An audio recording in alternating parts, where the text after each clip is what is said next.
Hello, good morning, नमस्कार। मैं अवधेश दीक्षित आप सभी का इस यूट्यूब चैनल पर स्वागत करता हूं। तो बज चुके सुबह के 8, स्टार्ट करते हैं अपनी सीरीज़ को। अगर आपको ये सीरीज़ बढ़िया लग रही है तो आप पुराने सेशंस देख सकते हैं। उसके लिंक जो है आपको प्लेलिस्ट में मिल जाएंगे, डिस्क्रिप्शन में प्लेलिस्ट का लिंक है, वहाँ से जा सकते हैं। और जो भी क्वेश्चन हम इन सेशंस में डिस्कस करें उन सबकी ही पीडीएफ जो है आपको अपने टेलीग्राम चैनल पर मिल जाएगी। टेलीग्राम चैनल का लिंक भी डिस्क्रिप्शन में, या आप सीधे सर्च कर सकते हैं, दीक्षित सर नाम से टेलीग्राम चैनल मिल जाएगा। तो भाई आज हम स्टार्ट कर रहे हैं अलजेब्रा, बिल्कुल zero to hero level, basic to best level. अगर आप सभी ने कहीं अलजेब्रा पढ़ा है चाहे नहीं पढ़ा है, सारा ही टाइप्स हम कवर करेंगे। तो आप आज रात 8 बजे जुड़ना ना भूलें और कोशिश करिए यार, कम से कम 200-300 बच्चे तो जुड़ने चाहिए ना। ज़्यादा से ज़्यादा शेयर करिएगा 1-2 वीडियोस को, ठीक है। अगर आपको मतलब एक मिनिमम नंबर तो होना ही चाहिए ना स्टूडेंट्स का। तो वो आज रात हम 8 बजे स्टार्ट करेंगे। चलिए तो स्टार्ट करते हैं अपने इस सेशन का पहला सवाल। वीडियो को पॉज करिए, सवाल को ट्राई करिए, कोशिश करिए अपने साथ एक टाइमर रखने की और डिसाइड करिए कि सवाल आप एग्जाम में करते या छोड़ते और कितना टाइम आपको भी लग रहा है। चलिए तो मैं आशा करता हूं भाई आप सभी ने सवाल ट्राई किया होगा। देखिए टाइम एंड वर्क में अपने पास बेसिकली 3 टाइप के सवाल आते हैं। कितने टाइप के? इसी में 3 टाइप के सवाल आते हैं। तीनों एक बार डिस्कस कर लेते हैं, फिर इस सवाल पर आते हैं। एक में क्या होता है कि भाई मैंने स्टार्ट किया काम, दूसरे आदमी ने क्या किया, कुछ दिन काम करके छोड़ दिया, और तीसरे आदमी ने एंड तक काम किया। पहला केस, बात को समझना, ए ने आखिरी तक काम किया, बी ने कुछ दिन काम करके छोड़ दिया, सी ने जो है आखिरी तक काम किया। दूसरा केस क्या होता है कि भाई ए ने पूरा काम किया, बी ने पूरा काम किया मान लो, और सी ने जो है कुछ दिन पहले काम छोड़ दिया। कुछ दिन काम खत्म होने से कितने दिन पहले छोड़ा ये हमें पता होता है। यहाँ पर ये पता होता है कि काम शुरू होने के कितने दिन बाद छोड़ा। और जो तीसरा केस होता है उसमें इन दोनों केस को मिला देते हैं। मतलब ए ने पूरे टाइम काम किया, बी ने काम शुरू होने के कुछ दिन बाद छोड़ दिया, और सी ने जो है काम खत्म होने से कुछ दिन पहले छोड़ दिया। यही 3 टाइप होते हैं, ठीक है।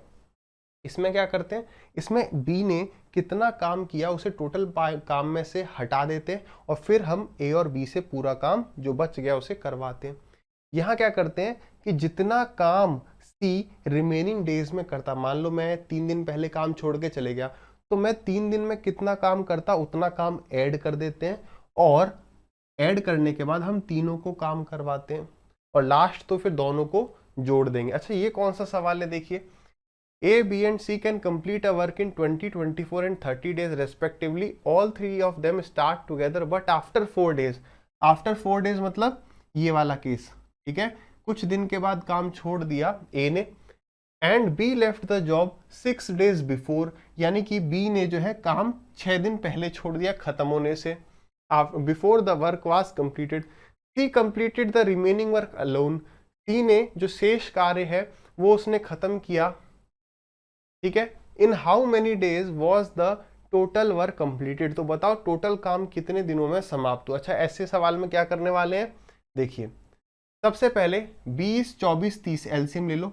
ए काम को 24 दिन में कर सकता है, ए कर सकता है 20 दिन में, ए कर सकता है 20 दिन में, बी कर सकता है 24 दिन में, और सी कर सकता है 30 दिन में। एलसीएम ले लिया, कितना आ गया, 120 आ गया। तो 20 से गया 6 टाइम्स, 24 से गया 5 टाइम्स, और 30 से गया 4 टाइम्स। यानी ए की एफिशिएंसी 6, बी की 5 और सी की 4। अब तीनों ने एक साथ काम शुरू कर लिया, आफ्टर 4 डेज ए छोड़ के चले गया, तो ए चले गया। अब ए के 4 दिन का काम इसमें से माइनस कर दो, 6 4 24, माइनस कर दो 24। अब ए नहीं है, ए काम ही नहीं कर रहा है। और जो बी है, बी ने कब छोड़ा काम, बी ने 6 दिन पहले छोड़ा, काम खत्म होने से पहले। अब हम चाहते हैं क्या कि बी जो है सी के साथ काम करता रहे, तो बी 6 दिन पहले चले जा रहा है ना, तो ऐसा करते हैं बी 6 दिन में जितना काम करता उतने काम को लेके आ जाते हैं और कहते हैं भाई करो, तुम बैठो और सी के साथ करो। तो भाई 6 दिन में कितना काम करता, 6 5 30, यानी 30 यूनिट काम ऐड कर दो। अब ऐसा करने से क्या हुआ, ये 6 दिन पहले नहीं गया, ये और ये दोनों एक साथ गए, तो टोटल काम कितना हो गया, 120 है, 24 तो हो गया, 30 हमने लाके ऐड कर दिया, तो प्लस 6 कर दो, यानी टोटल काम कितना हो गया, 126। टोटल काम कितना हो गया, 126। अब इस 126 यूनिट को कौन कौन कर रहा है, बी और सी, तो डिवाइड कर दो इसे किससे, 5 + 4 9, 9 1 9। उसके बाद कितना बच गया अपने पास, 36। 9 4 36, यानी आंसर कितना हो गया 14 डेज। 14 डेज में बी और सी मिलकर काम कर रहे होंगे। इसी को आप x से भी कर सकते हो कि लो मान लिया हमने कि काम x डेज में हुआ। इसके बाद का प्रोसेस बता रहा हूं, आपने एलसीएम ले लिया, आपने मान लिया कि काम x डेज में कंप्लीट हुआ।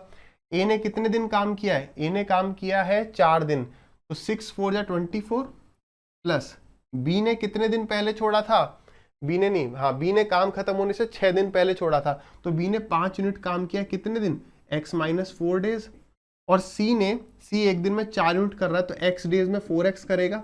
टोटल काम कितना है 120। इक्वेट कर दीजिए जरा, इक्वेट करिए, तो 6 4 24, ये राइट हैंड साइड में जाके माइनस होगा, ये रहा, ठीक है 5x, और 5 माइनस 5 इंटू में -4 माइनस का 20, ये यहाँ पे जाके क्या हो जाएगा 5 माइनस 4 ये हो गया 20 वहां पर किसका, ये क्या कर दिया, यहाँ पर 6 होना चाहिए, यहाँ पर 5 नहीं होगा 6 होगा, देखना जरा, हाँ बी ने 6 दिन पहले, बिल्कुल यहाँ पे क्या आ जाएगा 6 आ जाएगा, तो 6 4 जा 24, और यहाँ पर कितना होगा, इसकी एफिशिएंसी कितनी है 5, यहाँ पर 6 आएगा, सॉरी यहाँ पर आ जाएगा 6 दिन पहले, और इसकी एफिशिएंसी 5 यहाँ पर आ जाएगी, आना तो वही है।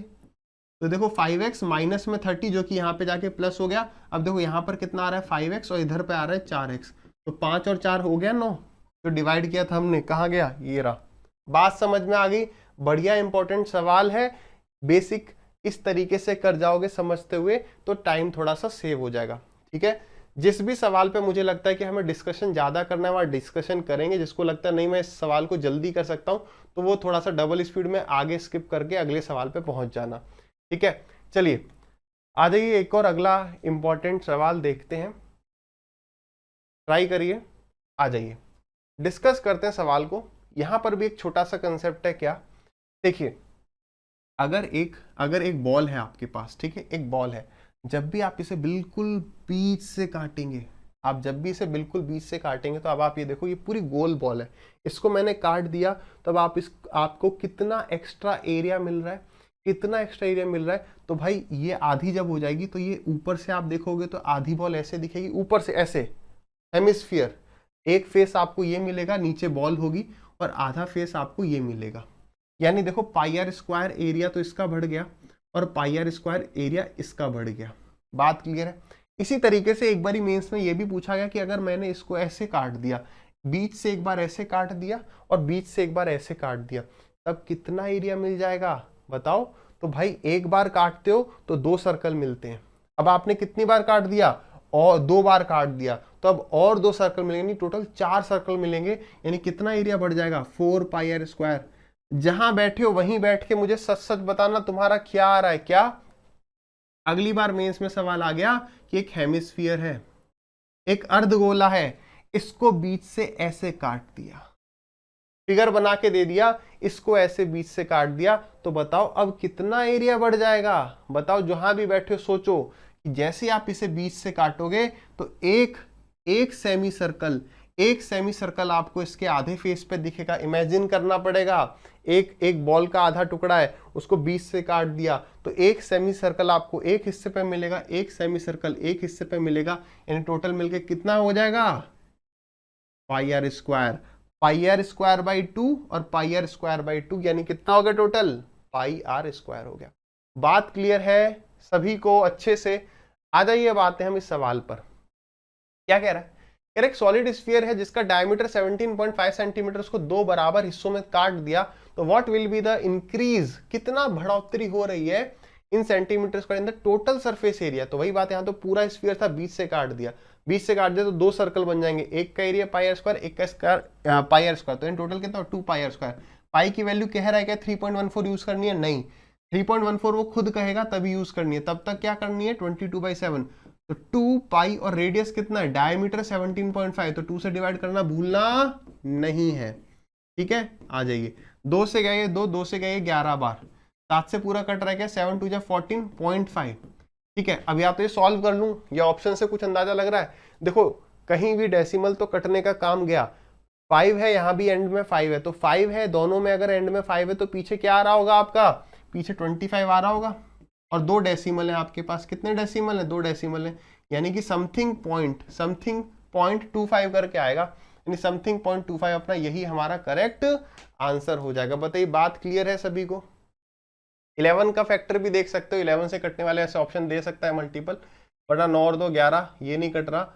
ये हो गया अपना 6 और 5 11, 3 4 9 नहीं कट रहा, ये तो हमारा कटेगा ही। ये आ गया 6 और 5 11, 9 2 11। देखो उसने 11 से कटने वाला नंबर दे दिया। कई लोग कहते हैं ना सीधे 11 से काट के देख लो, ना, सीधे केवल 11 काटने से काम नहीं चलेगा। ठीक है, चलिए आगे बढ़ते हैं अगले सवाल पर। अगर दो जगह फंसेंगे तो हम फिर मल्टीप्लाई करके ही देखेंगे, लास्ट ऑप्शन यही है। आगे बढ़िए अगले सवाल पे, क्या कह रहा है? The average of 17 results is 60 if the average of first 9 results is 57 and that of the last 9 results is 65, then what will be the value of 9th result. अब यहाँ पे दो तरीके हैं क्या, या तो हम ट्रेडिशनल तरीके से जा सकते हैं। अब मुझे वैल्यूज देखो कैसी दिख रही है, यहाँ पर एवरेज 60 है, यहाँ पर एवरेज 57 है, 3 का डिफरेंस है। ठीक है, चल जाएगा, आसान है, डेसिमल वगैरह में नहीं जा रहा। पहला तरीका हम डिस्कस कर लेते हैं जो कि सबसे आसान है। क्या ये कह रहा है? ये टोटल 17 रिजल्ट है, पहले 9 और फिर आखिरी के 9, तो टोटल मिला के हो जाते 18, लेकिन 17 यानी एक नंबर को 2 बार काउंट किया जा रहा है। बेसिक बेस्ट तरीका तो ये है, मतलब बेसिक तरीका तो ये है कि 9 इंटू में 57 प्लस आखिरी के 9 का एवरेज है 65, तो ये हो गया इनका सम। कितने नंबर का? 18 का नंबर, तो 17 है, एक नंबर 2 बार आ रहा है। माइनस कर दो इसमें से 17 इंटू में 60। क्लियर है? यहां पर मैंने 9 कॉमन ले लिया, 9 कॉमन लेते ही कितना आ गया यहाँ पर? 7 और 5 12, एक कैरी गया, 6 और 6 12, है ना। ये आ गया 122 से मल्टीप्लाई करके माइनस कर देना 17 इंटू में 60, कितना आ गया? 9 दूनी 18, 9 दूनी 18 और एक 19, 1 करेंगे 9, 9 1 9 और 1 10। ठीक है, और ये आ गया 17 पंजे 85, 17 छिके 102, तो ये आ गया आपका 1020। कितना आ गया? ये आ गया 8, ये आ गया 7 और ये कितना आ गया? 78 आ गया आंसर। पहला तरीका तो ये हो गया, यहाँ पे थोड़ा सॉल्व करना पड़ेगा, अगर नंबर बड़े हो तो थोड़ा सा टाइम लग सकता है। दूसरा तरीका हमारे पास क्या है? नेट डेविएशन, मतलब कि कुल विचलन। उसको एक बारी आराम से मैं डिस्कस करने की कोशिश करता हूं। देखिए आपको ये बात पता है, ये 17 नंबर का अगर एवरेज 60 है तो इसका ये मतलब बिल्कुल भी नहीं है कि हर एक नंबर 60 है। हो सकता है कुछ कम होगा, कुछ ज्यादा होगा, कुछ कम होगा, कुछ ज्यादा होगा, लेकिन जैसे मैं देखो 2 4 6, इनका एवरेज कितना है? इनका एवरेज आप जानते हैं, इनका एवरेज 4 है। ये 4 से 2 कम है, ये 4 से 0 कम ज्यादा है, ये 4 से 2 ज्यादा है, तो कुल मिला के कितना कम या ज्यादा है? 0 हो गया, नहीं हो गया? ठीक है, उसी तरीके से अगर यहाँ पर टोटल पहले के 9 नंबर है, आखिरी के 9 नंबर है, तो टोटल डेविएशन तो 0 होना चाहिए। बात को मेरी गहराई से समझना, टोटल जो नेट डेविएशन है एवरेज से वो हमेशा 0 रहता है। अगर मान लो 5 अंतर आ गया, अगर क्या आ गया? विचलन, नेट डेविएशन मान लो एंड में 5 आ रहा है, तो ये 5 क्यों आ रहा है? 5 क्यों आ रहा है? क्योंकि वो जो एक नंबर जो 2 बार काउंट हुआ है ना, उसकी वजह से 5 एक्स आ रहा है। बात को समझना, अगर 5 नंबर का एवरेज 10 है तो उन 5 नंबर को अगर मैं पहले 3 नंबर ले लूं और आखिरी के 2 नंबर ले लूं, तो भी जो उसका नेट डेविएशन आएगा, विचलन आएगा 10 से, वो हमेशा कितना रहेगा? 0 रहेगा। लेकिन यहाँ पर क्या हुआ? 17 नंबर थे, 17 नंबर का जो एवरेज था 60 था, तो 18 नंबर, इन्हीं नंबर को आगे पीछे कर दिया मैंने, या मैंने एक नंबर, ये मान के चलो मैंने एक नंबर इसमें एक्स्ट्रा घुसा दिया। बात को समझना, मैंने 17 नंबर में कोई एक नंबर घुसा दिया, मान लो x, उसकी वजह से अब नेट डेविएशन मान लो 3 का आ रहा है, +3। इसका मतलब क्या है? अगर इन 17 की बात करूं तो मैं कह सकता हूं यार अगर यही 17 नंबर होते तो कोई डेविएशन आता ही नहीं, तो ये 3 अधिक क्यों आ रहा है हमारे पास? इसकी वजह से।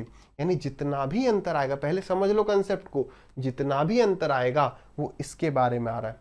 अगर ट्रिक रटते हो तो क्या होता है? अगर जिनने ट्रिक रटी है वो मेरी बात को कनेक्ट कर पा रहेंगे, बोलना हाँ या ना। कभी क्या होता है सर, ये प्लस का मतलब प्लस होता है, कभी इस प्लस का मतलब माइनस होता है, वो रट रहे हो इसलिए। समझो चीजों को, यहाँ पे साफ समझ में आ रहा है यार, 17 ही नंबर रहते तो नेट डेविएशन 0 रहता, अगर 3 ज्यादा आ रहा है तो वो इसकी वजह से आ रहा है। ठीक है, चलिए तो देखते हैं सवाल को अब तरीके से। आ जाइए, the average of 17 result is 60। ठीक है, if the average of first 9, पहले 9 की बात करें तो एवरेज 57 है, कितने की कमी हो रही है? 3 की कमी हो रही है, कितने पर? 9 पर। आगे बात करते हैं, आगे जो है 9 के ऊपर, हर एक के ऊपर कितना अधिक है? देखना कितना अधिक है? 5 अधिक है, तो 9 5 जा 45। है ना, चाहे तो 9 कॉमन ले लोगे तो कितना आ जाएगा, 9 2 जा 18 आ गया। यानी कि हमारे पास 18 एक्स्ट्रा। ये 18 किसके बारे में बात हो रही है, उस नंबर के बारे में बात हो रही है जो 2 बार आ गया है, एवरेज 60 है, यानी वो नंबर 60 से 18 अधिक है, खत्म। बताइए बात क्लियर है, कंसेप्ट समझ में आया होगा तो कमेंट में हाँ या ना पुट करना, लाइक वगैरह आपके ऊपर है, डिसलाइक करने वाले शेयर कर देना ज्यादा से ज्यादा, लाइक करने वाले पे कोई प्रतिबंधन नहीं है। हाँ भाई इंपॉर्टेंट सवाल आ गया है, वेरी इंपॉर्टेंट है। इसमें 2-4 सवाल मैं आपको दिखा सकता हूँ कि अरे यार इसको ऐसे तोड़ के देख लेना, ये सवाल ऐसे ऐसे आसानी से हो सकता है, लेकिन इसका बेस्ट तरीका ट्रेडिशनल तरीका ही है। याद कर लीजिए, गांठ बांध लीजिए क्या, कि इसका बेस्ट तरीका है ट्रेडिशनल। जितनी जल्दी आप ट्रेडिशनल मेथड लगा देंगे उतनी जल्दी आपका आंसर आ जाएगा। देखिए क्या कह रहा है, एक बोट जो है 15 किलोमीटर अप स्ट्रीम जाती है, 10.5 किलोमीटर डाउन स्ट्रीम जाती है 3 घंटे में, यानी कि 15 किलोमीटर को अगर मैं उसकी अप स्ट्रीम की स्पीड से डिवाइड कर दूं plus 10.5 kilometre divided by down stream की स्पीड, 10.5 है, कोई जीरो ना पड़ जाना भाई, ठीक है, 10.5, तो कितना टाइम लगता है, 3 घंटे 15 मिनट, यानी कि 3 1/4, तो 4 या 12 13/4। आगे बढ़िए, अगर वो 12 किलोमीटर अप स्ट्रीम जाए 12/u plus 14/d is equal to 3, यहाँ पे जितना टाइम लगेगा बस ये बनाने में लगेगा। उसके बाद क्या करना है, एलिमिनेट करना है। बचपन में किया था x प्लस वाई बराबर इतना, 2x प्लस 3y बराबर इतना, तो एलिमिनेट करते थे, कैसे, कि नहीं दो को इक्वेट करके, ठीक है। यहाँ पे देखो 15 और 12 का एलसीएम मुझे पता है 60 होता है, 60 होता है, तो मैं ऊपर वाली इक्वेशन को 4 से मल्टीप्लाई कर दूंगा तो ये 60 बन जाएगा, नीचे वाली इक्वेशन को 5 से मल्टीप्लाई कर दूंगा तो ये 60 बन जाएगा। देखो तो ये तो आपस में कट जाएंगे, 60 हो गया 60 हो गया, माइनस कर देंगे दोनों इक्वेशन को, यहाँ पर मल्टीप्लाई करो 10.5 को 4 से, तो 10 4 जा 40 प्लस 0.5 इंटू में 4 2, तो 42 आ गया। कितना आ गया, आ गया 42 डिवाइडेड बाई डी। ये कितना आ रहा है, 14 पंजे 70, ये आ गया 70/d। माइनस करोगे, बड़े में से छोटा माइनस होगा, 70 में से 42 गया तो कितना आ गया, 28 डिवाइडेड बाई डी। वैल्यू किसके बराबर है, 4 से 4 कट गया, 13 आ गया, 5 से 15 आ गया, ये 15 है, ये 13 है, 15 माइनस 13 2 आ गया, 2 से गए कितनी बार, 14 टाइम्स, ये डी यहाँ पर आ जाएगा। यानी डाउन स्ट्रीम की स्पीड कितनी है, धारा की दिशा में स्पीड कितनी है, 14। मुझे ये पता चल गया डी की स्पीड 14 है, बताओ कहाँ पुट करोगे, साफ साफ दिख रहा है डी की वैल्यू 14 में यहाँ पुट करूंगा, कहाँ पर, यहाँ पर। तो अगर मैं डी की वैल्यू यहाँ 14 पुट करूं तो ये टाइम कितना आ गया, ये 1 आ गया, 1 घंटा, यानी 1 घंटा उसे इसमें लगता है, एक्चुअली में लगता कितना था, 3 घंटा लगता था। ये 1 वहां पे जाके माइनस करेगा, बात को समझना। कई स्टूडेंट्स कहेंगे सर हमने तो यहाँ पे 5 से मल्टीप्लाई कर दिया है। मेरे भाई जब आपने 5 से मल्टीप्लाई किया है तब यहाँ पे 14 की जगह 70 हो गया है। ओरिजिनल इक्वेशन यहाँ पर अलग से दिख रही है। यहाँ पे गलती क्या हो जाएगी कि यहाँ पर आप 15 ले लेंगे और यहाँ पर आप डी की वैल्यू 14 पुट करेंगे। अगर आपको 15 लेना है तो डी की वैल्यू 14 यहाँ पुट करो। बात समझ में आ रही है ना। हाँ, तो करेक्ट इक्वेशन में वैल्यू पुट करेंगे तो 14/d 1 आ गया, 1 वहां पे जाके माइनस होगा तो 2 आ गया, 2 से ये 12 6 बार गया तो u की वैल्यू कितनी आ गई, अप स्ट्रीम की वैल्यू 6 आ गई। देखो सवाल में कह रहा है बताइए speed of boat in still water कैसे निकालते हैं, दोनों को जोड़ देते हैं और आधा कर देते हैं। 14 + 6 = 20, 20 का हाफ, करेक्ट आंसर इज 10। बात क्लियर है, बेस्ट तरीका है, अदरवाइज उसमें हम टाइम वेस्ट कर जाएंगे। बताऊंगा कुछ वैल्यूज अगर यहाँ पर ये वैल्यू सीधी सादी होती, वो वैल्यू सीधी होती, तो मैं कहता इसे ब्रेक करो, ब्रेक करके हिट एंड ट्रायल मारो। बेस्ट है आपको किसी को भी इक्वेट कर लो, हमने इसको इक्वेट नहीं किया क्योंकि 10.5 और 14 का एलसीएम क्या यार, क्या दिमाग लगाएं, छोड़ो इसका एलसीएम निकाल लेते हैं। क्लियर है, बेस्ट तरीका है। आगे बढ़ते हैं अगले सवाल पे। छोटा और इंटरेस्टिंग सवाल है, फटाक से वीडियो को पॉज करिए, सवाल को ट्राई करिए, टाइम को देखिए कितना लग रहा है, ठीक है। देखिए अगर ये सवाल आप एक बार देख गए तो आप इसे आसानी से कर जाएंगे, नहीं देखोगे तो लंबे मेथड से कर जाओगे। होना दोनों तरीके से चाहिए। जिनसे नहीं हुआ, मतलब जिनने ये सवाल पहले नहीं देखा है, बताइए हुआ या नहीं हुआ। कह रहा है a person lent certain some of money at 5%, एक आदमी ने कुछ पैसा जो है 5% ब्याज की दर से उधार पर दे दिया, सिंपल इंटरेस्ट पर, और 15 साल में उसे जो इंटरेस्ट मिला है वो 250 कम है, किससे, जितना उसने पैसा लगाया उससे 250 कम है। तो बताइए what was the sum lent, तो बताइए उसने कितना पैसा उधार पर दिया था। मैं मान लेता हूं उसने p रुपए उधार पे दिए थे, तो उसे इंटरेस्ट कितना मिलेगा, p इंटू में r है 5, टाइम है 15 डिवाइडेड बाई 100, इतना उसे मिल गया होगा। लेकिन सवाल में कह रहा है उसे जितना लगाया था उसे 250 कम मिला, तो p - 250, ये हमारी इक्वेशन बन गई। ये इंटरेस्ट हो गया, ये हो गया हमारा पी आर टी अपॉन 100, ये भी इंटरेस्ट हो गया। कितना आ गया, 15 पंजे 75, 75 75, 25 से गया 3 बार, ये 25 से गया 4 बार, 4 यहाँ पे मल्टीप्लाई होगा तो ये हो जाएगा 4p, वहां से 3p आके माइनस हो जाएगा p, और 250 इंटू में 4 इज 1000, p की वैल्यू आ गई 1000। ये हो गया हमारा एक ट्रेडिशनल तरीका जिसमें कि उतना टाइम नहीं लगा और करेक्ट आंसर आ गया 1000। दूसरा तरीका, अगर आपने सवाल देखा होगा आगे तो अब आप कैसे करेंगे, देखिए 5% मुझे इंटरेस्ट मिल रहा है, 15 साल के लिए मैं इन्वेस्ट कर रहा हूं, यानी मेरा कितना इंटरेस्ट आना चाहिए, 75% रुपया मेरे पास इंटरेस्ट आना चाहिए। लेकिन आया कितना है, 250 रुपये कम आया है। किससे, जितना पैसा लगाया मैंने, जो भी पैसा लगाया वो खुद का कितना होता है, मेरे पास 100 रुपए है तो 100 रुपए 100 का कितना परसेंट, 100%। 100% पैसा लगाने पे 75% मुझे मिल रहा है, तो कितना कम मिल रहा है, 25%। तो 25% की वैल्यू 250, तो 100% की वैल्यू कितनी, 1000। अगर ये क्लिक नहीं करेगा इसीलिए x आना चाहिए। क्लियर है, चलिए आगे बढ़ते हैं भाई। अगले सवाल पे कह रहा है x की वैल्यू इतनी है, तो बताइए अंडर रूट ऑफ, यहां पर अंडर रूट है, under root of 2x plus 1 upon under root of 2x की वैल्यू क्या होगी। फटाक से करिए सवाल को और बताइए क्या आंसर आएगा। चलिए देखें, यहां पर एक ऑप्शन और देना चाहिए था 4, एक ऑप्शन और देना चाहिए था 4, इसने ऑप्शन में नहीं दिया है। आ जाइए सवाल को डिस्कस करते हैं। कुछ भी नहीं है सवाल को, जैसे कह रहे हैं वैसे करते जाइए, बट फिर भी आप में से कईयों को इस सवाल में या तो ज्यादा समय लगा होगा या गलत आंसर आया होगा। ठीक है, देखें, देखिए सबसे पहली बात, यहां पर तो उसने दिया है कि x की वैल्यू इतनी है, यहां पर कह रहा है अंडर रूट ऑफ 2x, तो सबसे पहले देखो उसको डबल कर देंगे। डबल कर दोगे तो कितना आ जाएगा, 4 प्लस में 2√3। यहां से मैं साफ नहीं लिख पाऊंगा इसलिए मैं यहीं आ जाता हूं। ठीक है, ये हो गया 4 प्लस में 2√3, ये होगी 2x की वैल्यू। अगर मैं इसका रूट ले लूंगा तो आप तुरंत देख पा रहे हो कि दोनों को जोड़ने पे तो 4 आना चाहिए, मल्टीप्लाई करने पे 3 आना चाहिए। तो ऐसे दो नंबर क्या है, √3 + 1। देखो ये √3 + 1 का स्क्वायर है क्या, a² + b² 4, ठीक है, प्लस 2ab, ठीक है। ये √2x की वैल्यू है, तो ये √2x की वैल्यू है कितनी, ये, तो इस स्क्वायर से ये स्क्वायर रूट चले गया। ठीक है, अब वो कह रहा है √2x + 1 अपॉन √2x, यानी ये प्लस अंडर रूट ऑफ √3 + 1, ये आंसर हमें बता देना है। अब देखो इसे क्या करेंगे, इसे रैशनलाइज करेंगे, ऊपर नीचे मल्टीप्लाई करेंगे √3 - 1 से। तो चलिए भाई ऊपर नीचे मल्टीप्लाई कर दिया √3 - 1 से, नीचे क्या बनेगा, a + b × a - b, यानी a² - b² यानी √3 का स्क्वायर 3 - 1 यानी कि 2, यहाँ पर आ जाएगा 2।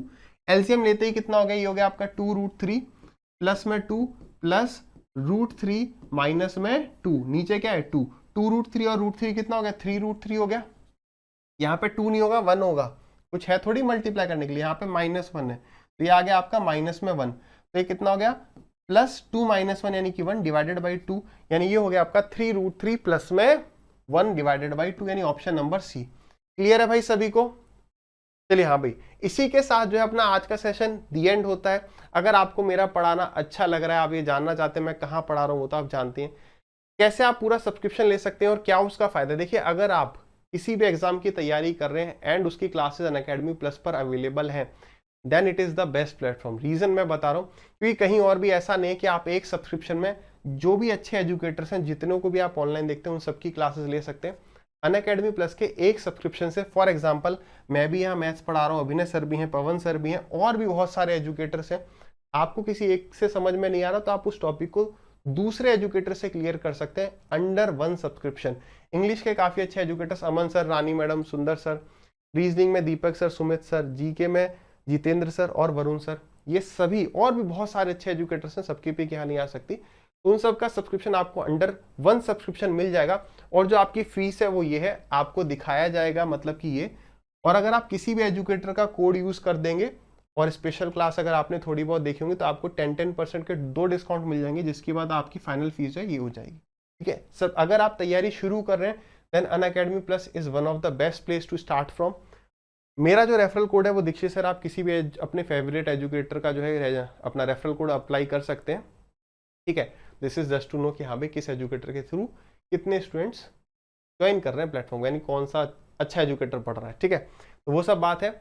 और अगर आपने कहीं भी पहले पढ़ाई कर रखी है, आपको लग रहा है यार मेरे 80-90% सवाल हो रहे हैं, तो यार आगे कोई पेड कोर्स मतलब सबसे ज़्यादा इंपॉर्टेंट है पेड कोर्स हो गया या बुक्स हो गई, plus paid course plus books plus syllabus. ठीक है। और उसके बाद बहुत सारी प्रैक्टिस। तो आपको अब प्रैक्टिस करनी है। अगर आपके 70-80% सवाल हो रहे हैं, आपकी स्पीड नहीं बढ़ रही है, तो कहीं से भी कुछ खा लेने से स्पीड नहीं बनेगी कि ये कोर्स ले लोगे तो स्पीड बढ़ेगी। आपको प्रैक्टिस करनी ज़्यादा, ठीक है। तो इसी सेशन के साथ हम आज के इस सेशन को दी एंड करते हैं। कल आपसे फिर मुलाकात होगी सुबह 8 बजे। टिल देन हंसते रहिए, मुस्कुराते रहिए और मेहनत करते रहिए।